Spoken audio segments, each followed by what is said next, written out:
Terima kasih. Kita harus keluar dari dimensi hidup kita. Dan di sini saya ingin menjelaskan maksudnya pada Anda semuanya. Pertama-tama saya harus menjelaskan terlebih dulu apa yang dimaksud dimensi. Ada yang disebut dengan dimensi pertama, kan? Dimensi pertama adalah ketika dua titik membentuk sebuah garis. Inilah yang disebut dengan dimensi pertama. Adakah dimensi nol? Tidak ada, tetapi katakanlah itu adalah sebuah titik. Bagaimana dimensi kedua? Yaitu, jika Anda menghubungkan beberapa garis, Anda akan mendapatkan sebuah pesawat. Inilah dimensi kedua. Nah, sekarang yang dimensi ketiga, yaitu objek yang mengisi ruang. Nah, kita semua hidup di dimensi ketiga ini, ya kan? Nah, kita hidup di ruangan ini. Kita hidup di dimensi ketiga. Nah, tetapi jika kita pergi ke dimensi keempat, maka waktu akan menjadi sesuatu yang ditambahkan pada dimensi ketiga. Baru kita dapat menyebutnya dimensi keempat. Nah, dimensi kelima. Saat ruang dan waktu membengkok, baru kita bisa memasuki dunia keabadian. Dan di saat itulah perlahan-lahan waktu akan menghilang. Dan inilah yang disebut dimensi kelima. Nah, jelasnya begini. Di sini ada ruang di sini, ya. Di sini ada sebuah gagasan waktu, di mana gagasan waktu ada awal dan ada akhirnya. Yang awal disebut alfa. Dan yang akhir disebut omega. Jadi dimensi keempat mempunyai awal dan akhir. Tapi katakanlah kita membengkokkan ruang di sana. Dalam teori relativitas oleh Einstein diperlihatkan bahwa waktu dapat dibengkokkan. Apa yang terjadi saat waktu membengkok? Yaitu ketika waktu membengkok seperti ini ya. Maka titik awal dan titik akhir akan bertemu. Untuk mempertemukan kedua titik, dimensi ini harus membengkok. Ya, sehingga ini menjadi titik kontak. Maka titik ini menjadi titik awal dan akhir. Kenapa bisa seperti itu? Karena awal jadi akhir dan akhir menjadi awal. Jika itu terus terulang, apa yang akan terjadi? Tidak ada akhirnya. Itulah mengapa ini menjadi dunia yang abadi. Nah, jika keabadian memang ada, maka apa yang harus kita tuju dari dimensi keempat? Yaitu memasuki dunia keabadian. Jika keabadian tidak ada, maka tidak akan berhasil. Tapi keabadian itu ada. Ada. Banyak orang yang bilang ketika mereka mati, semua berakhir. Sebagian besar orang berpikir begitu. Tapi kematian bukanlah akhir dari segalanya. Nah, dimensi manakah yang ditinggali kebanyakan orang? Mereka hidup di dimensi ketiga ini. Untuk dapat melampaui dimensi, Anda harus bergerak dari dimensi ketiga ke dimensi keempat. Ya, tetapi jika Anda melihat kehidupan orang lain, mereka akan sangat beruntung di dimensi ketiga. Karena banyak yang hidup di dimensi kedua atau ada di dimensi pertama. Bahkan ada yang beberapa di dimensi nol. Mereka yang hidup di dimensi nol hanya bisa memikirkan diri sendiri. Mereka sendirian. Mereka tidak mempunyai hubungan dengan orang lain. Bagaimana dengan mereka yang di dimensi pertama? Mereka hanya mempunyai hubungan dengan orang-orang tertentu. Tidak peduli dengan orang yang tidak mereka kenal. Anda tahu orang-orang yang hidup berkelompok? Orang yang hidup seperti itu, mereka tidak peduli dengan orang-orang yang ada di sekitarnya. Orang-orang itu hidup dalam dimensi pertama. Contoh lain lagi, ada dua orang berkelahi. Maka mereka tidak mempedulikan orang lain yang melihat mereka. Kedua orang yang berkelahi hanya mempedulikan tentang cara untuk mengalahkan orang lain. Hanya itu yang dipikirkan. Lalu bagaimana dari sudut pandang orang lain? Kedua orang itu terlihat sama-sama buruk. Kedua orang ini akan melakukan apapun untuk menjadi pemenang. Begitulah orang di dimensi pertama. Namun, mereka yang hidup di dimensi kedua, mereka sebetulnya mempertimbangkan bagaimana orang lain melihat mereka. Walaupun mereka sedang berkelahi dengan seseorang, mereka akan memikirkan bagaimana orang lain akan menilai mereka. Dan hal yang sama berlaku pada hubungan yang baik. Nah, untuk orang-orang yang seperti itu, setidaknya pada permukaannya mereka mempedulikan orang lain. Orang-orang seperti ini hidup di dimensi kedua. Lalu bagaimana dengan orang-orang yang hidup di dimensi ketiga? Mereka atau orang-orang ini tidak hanya memikirkan hubungan-hubungan yang ada di dimensi mereka saja, akan tetapi mereka juga mempertimbangkan hubungan lainnya. Hubungan lain yang ada di luar lingkungan mereka. Begitu. Nah, orang-orang ini dapat melihat melampaui persepsi rekan mereka. Mereka juga bisa lihat sesuatu dari perspektif seorang sponsor, melihat dari perspektif perusahaan, bahkan dari perspektif orang-orang di luar atomi. Mereka orang-orang yang dapat berpikir dalam berbagai dimensi berbeda. Mereka dapat berpikir sesuai dimensi ketiga. Sebetulnya, jika Anda melihat sekitar anak-anak yang sangat akrab dengan lingkungannya, bagaimana perspektif orang tuanya yang melihat dari dimensi lebih tinggi dari anak-anak? Mereka dapat mengenali banyak masalah. Itulah sebabnya mengapa pengetahuan spasial sangat dibutuhkan untuk melampaui dimensi. Nah, selanjutnya, apakah dimensi keempat? Itu adalah mereka yang dapat mencerminkan ide-ide orang lain yang ada di tingkat dan posisi yang berbeda dari mereka. Orang-orang ini ada di dimensi ketiga. Tetapi, bayangkanlah jika mereka dapat menambahkan faktor waktu di sini. Misalnya, akan seperti apa 50 tahun ke depan atau bagaimana dengan 20 tahun ke depan? Orang-orang yang berpikir seperti ini adalah orang-orang yang hidup di dimensi keempat. Saya mungkin hidup dengan baik di dimensi sekarang, tapi bagaimana di masa depan? Saya akan berikan Anda sebuah contoh. Contoh ya. Nah, mungkin saat ini banyak sekali orang yang tidak setuju bahwa Anda termasuk di pemasaran jaringan. Orang-orang ini hidup di dimensi yang berbeda. Namun, seiring berjalannya waktu, menurut Anda apa yang akan terjadi dengan kehidupan mereka? Nah, jika Anda dapat melihat masa depan seperti ini, maka Anda dapat hidup di dimensi keempat. Nah, saat kita menuliskan skenario kehidupan adalah agar kita bisa hidup di dimensi keempat. Biasanya, mereka yang kurang memiliki sentuhan realita terlihat sedikit aneh dan disebut sebagai orang yang hidup di dimensi keempat. Kita katakan bahwa mereka tidak berasal dari dunia ini dan mereka hidup berbeda dengan kita. Tapi sebetulnya, Anda perlu berpikir seperti itu. Orang lain harus bilang bahwa Anda tidak berasal dari dunia ini. Mereka harus mengatakan bahwa mereka tidak mengerti Anda. Inilah cara untuk hidup dengan sukses. Kenapa? Karena mereka yang sukses tidak hanya melihat kenyataan dalam hidup mereka. Orang-orang yang sukses adalah orang-orang yang memprediksi akan seperti apa dunia nanti. Kebanyakan dari mereka akan menambahkan faktor waktu ke dalam dimensi ruang. Mereka memprediksi masa depan. Hanyalah orang-orang yang hidup seperti ini yang akan mendapatkan kesuksesan. Mengapa saya tidak sukses juga walaupun sudah bekerja keras? Itu karena Anda tidak hidup di masa depan. Anda harus memprediksi masa depan dan Anda hidup di dalamnya. Maka dunia akan mengikuti Anda. Tapi kalau dunia Anda taruh di belakang, Anda tidak akan bergerak maju, belakang kepala Anda akan terpukul oleh dunia. Hingga Anda bilang, saya sangat tidak beruntung. Semua yang saya lakukan selalu gagal, selalu tidak berhasil. Itu semua terjadi karena Anda tidak bisa membaca waktu. Makanya untuk bisa sukses, Anda tidak bisa hanya hidup di dimensi ketiga saja. Anda harus mempunyai sensasi dari dimensi keempat.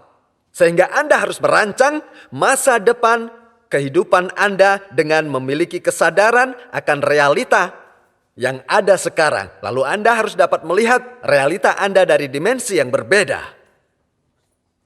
Lalu Anda harus melihat hidup Anda dari perspektif masa depan. Lalu lihat apa yang bisa Anda ubah. Anda tidak bisa mengubah masa lalu Anda. Dan sangatlah sulit untuk mengubah hidup Anda sekarang ini. Pertanyaannya, apakah ada cara untuk mengubah kondisi ekonomi saat ini? Ada beberapa cara. Ya, misalnya saja, Anda mungkin akan menang lotre. Tapi bagaimana dengan persentasenya? Ya kan? Sangat rendah malah. Jadi jangan lakukan itu. Ya, karena memenangkan lotre atau mendapat kekayaan dalam semalam seperti ini sangat rendah kemungkinannya. Dengan kata lain, kecil sekali. Bahkan hampir mirip dengan kemungkinan orang yang meninggal karena tersambar petir misalnya. Bahkan orang yang meninggal tersambar petir lebih besar kemungkinannya dibanding memenangkan lotre. Ya, jadi jika Anda berpikir bahwa kemungkinan Anda untuk meninggal tersambar petir sangat rendah, hal yang sama juga berlaku dalam memenangkan lotre. Lebih baik berpikir seperti ini. Itu sebabnya orang yang berkata bahwa mereka akan mengubah hidup mereka dalam semalam, maka sama halnya dengan orang yang sedang bermain judi. Seperti orang yang mendapatkan jackpot, orang yang bisa berubah jadi kaya dalam waktu sekejap. Orang-orang yang seperti ini sebetulnya tidak hidup dengan baik. Ya, boleh Anda seperti itu? Orang bodoh yang begitu, karena Anda tidak akan menang pada akhirnya. Nah, sekarang apa yang bisa Anda lakukan dengan tanpa kerugian dan kemungkinan besar bisa menjadi orang sukses? Maka kita harus pergi ke masa depan. Kita harus bisa pergi menembus waktu dan juga bisa merancang hidup Anda untuk 3, 5, atau 10 tahun mendatang. Anda harus bisa memprediksi bagaimana dunia akan berubah. Anda sudah dengar bahwa banyak sekali jenis pekerjaan yang hilang kan? Anda sudah dengar itu. Jika pekerjaan hilang, pertanyaannya adalah apa yang akan terjadi pada orang-orang yang kehilangan pekerjaan itu? Anda harus bisa melihat bahwasanya orang-orang yang kehilangan pekerjaan itu pasti akan mencari pekerjaan lagi. Mungkin akan ada banyak orang-orang yang keluar ke jalanan atau mencari bisnis apa yang bisa dilakukan dengan tanpa modal. Anda harus cari peluang seperti itu. Dan seperti itulah bisnis Atomy. Jadi bagaimana masa depan Atomy? Apakah Anda tahu bisnis Atomy ini akan membaik atau memburuk? Tentu saja membaik. Banyak orang mengatakan bahwa dunia ini akan sengsara dengan kemajuan dari artificial intelligence, AI, dengan perubahan dunia, pekerjaan-pekerjaan akan menghilang sehingga orang-orang berpikir bahwa masa depan akan menjadi sulit. Tetapi mereka yang melakukan bisnis Atomy perlu merangkul masa-masa seperti itu. Saya sudah melihat beberapa orang yang sangat bodoh. Mereka berkata, bila saya menjadi sukses di Atomy, maka saya akan membuka sebuah toko. Aduh, saya jadi frustrasi mendengarnya. Hah?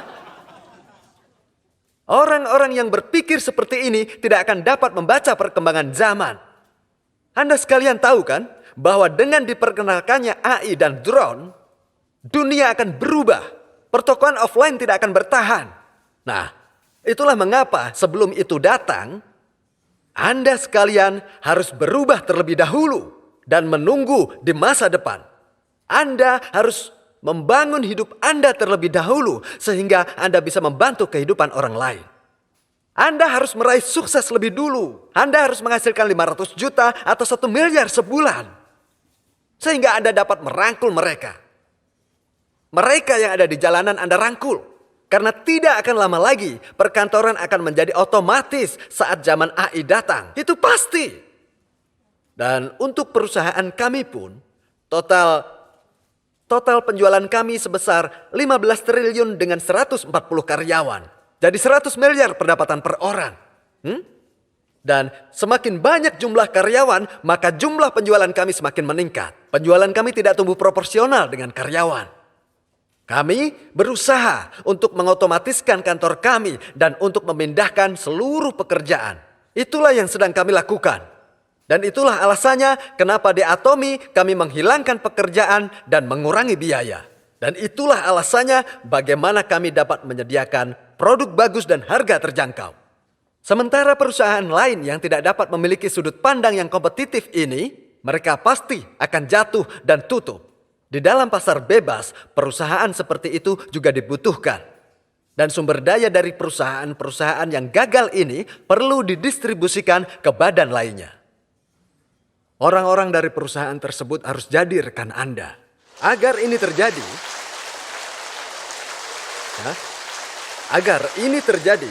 Anda harus dapat memprediksi bahwa dunia akan berubah seperti yang sudah saya jelaskan. Anda harus bisa hidup di masa depan, yaitu kehidupan yang betul-betul membuat Anda sukses. Di mana Anda bisa menghasilkan 500 hingga 1 miliar sebulan. Anda harus hidup di luar realita ini. Saya jelaskan lagi ya. Ini adalah sekarang. Dan ini masa depan. Kita harus melampaui waktu dan pergi ke masa depan. Katakan saja ini 5 tahun ke depan. Anda harus tuliskan skenario kehidupan sesuai dengan yang Anda inginkan 5 tahun mendatang. Jadi tuliskan skenario kehidupan Anda dan bawa mereka ke masa sekarang. Deklarasikan, saya menghasilkan 500 juta sebulan. Saya seorang Crown Master atau Imperial Master yang menghasilkan 1 miliar. Tanamkan ini dalam pikiran Anda. Jalani kehidupan Anda sekarang layaknya seorang Imperial Master. Beginilah Anda di masa depan. Anda harus kehilangan sentuhan realita. Jika Anda hidup di masa sekarang, maka Anda tidak akan bisa mengubah hidup Anda. Anda harus hidup di masa depan, di dunia Anda yang sekarang. Sehingga saat orang melihat Anda, mereka akan berkata bahwa Anda kehilangan sentuhan realita. Jika Anda mendengar itu, berarti Anda punya kesempatan untuk sukses. Akan tetapi, jika bilang ia sangat realistis, ia terbelenggu realita. Ada yang bilang itu terlalu bagus untuk kenyataan. Tidak mungkin. Orang seperti itu terlihat pintar. Tapi sebenarnya tidak ada masa depan untuk orang seperti itu. Kehidupan mereka akan semakin menjadi gelap. Anda harus hidup di masa depan dan mengatakan bahwasanya saya akan menjadi orang sukses di masa depan. Seperti apa wajah Crown Master dan Royal Master? Wajah Anda akan berubah dengan 500 juta. Kira-kira wajah Anda akan seperti ini atau seperti ini? Yang mana? A atau B? Ya, harusnya jadi seperti ini. Sehingga orang yang melihat Anda berpikir bahwa Anda orang yang sukses. Mereka akan merasa seolah mereka melewatkan sesuatu yang penting. Anda harus bisa membuat orang lain merasa seperti ini. Inilah cara untuk menjadi sukses. Inilah metode untuk menjadi orang yang sukses. Ini adalah teknik untuk sukses. Ini adalah ilmu sukses. Kita sedang lihat dari perspektif ilmiah. Anda harus kemana? Ke masa depan. Anda adalah Crown Master 500 juta sebulan, 5 tahun ke depan jadi Imperial Master yang menghasilkan 1 miliar. Anda harus perlakukan orang lain dengan senyuman. Senyuman dari orang yang berpenghasilan 500 hingga 1 miliar sebulan. Dan saat Anda bisa seperti itu,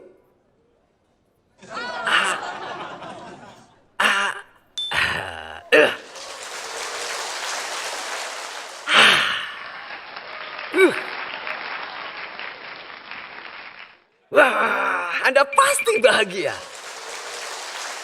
Seperti itulah jika Anda berbisnis. Ingat ya, inilah cara sukses di Atomy. Untuk melakukan ini, Anda harus bisa menulis skenario hidup Anda malam ini dengan baik. Karena saya sudah ada di bisnis ini 10 tahun. Saya tahu mana yang akan sukses dan mana yang akan gagal. Ada yang tidak bisa tidur karena menulis skenario mereka. Ada yang menangis sepanjang malam. Dan ada orang yang sangat dipenuhi dengan kegembiraan. Mereka semualah yang akan meraih sukses. Tapi ada orang yang tidak bisa sukses. Bagaimana ini terjadi? Bagaimana bisa menghasilkan uang ini? Hah? Apakah orang-orang ini akan mendengar saya? Orang tidak akan suka MLM. Ini adalah orang-orang yang terbelenggu realita. Ya, orang-orang dengan tipe seperti ini dapat dipastikan akan mengalami kegagalan. Gagal karena pemikiran negatif mereka. Seperti yang kita lihat, dunia dunia ini akan berubah. Dan masa depan akan disebut dengan masyarakat mimpi. Akan disebut dengan dunia mimpi. Sampai sekarang ini kita hidup di zaman informasi. Sebelum itu kita hidup di zaman pengetahuan. Sebelum itu lagi disebut zaman industri. Dan sebelum zaman industri disebut dengan zaman agrikultur. Orang-orang harus kuat dan setelahnya mereka harus pintar. Kita ini di zaman informasi. Masa paling matang di zaman ini. Anda bisa mendapatkan informasi dengan sentuhan jari. Anda punya perpustakaan dalam genggaman, bahkan dokumen-dokumen magister atau bahkan doktor.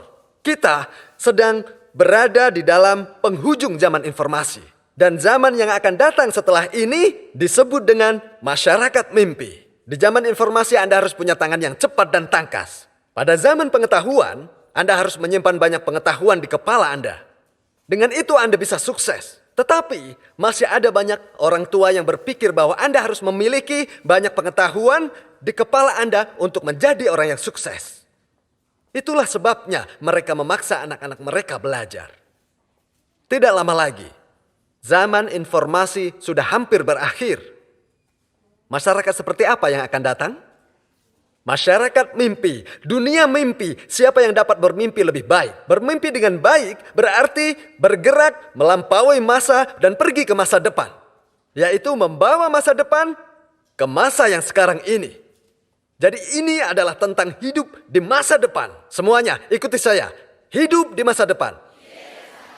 Ya, saya yakin setelah ini Anda akan merancang masa depan Anda malam ini. Ini sangatlah penting. Perbedaan besar yang terjadi pada mereka yang melakukannya dan mereka yang tidak. Terlihat sepele, tetapi ini sangat penting untuk menentukan kesuksesan Anda. Saya harap Anda bisa selalu ingat bahwa ini sangat-sangat penting. Saya akhiri sampai di sini. Terima kasih.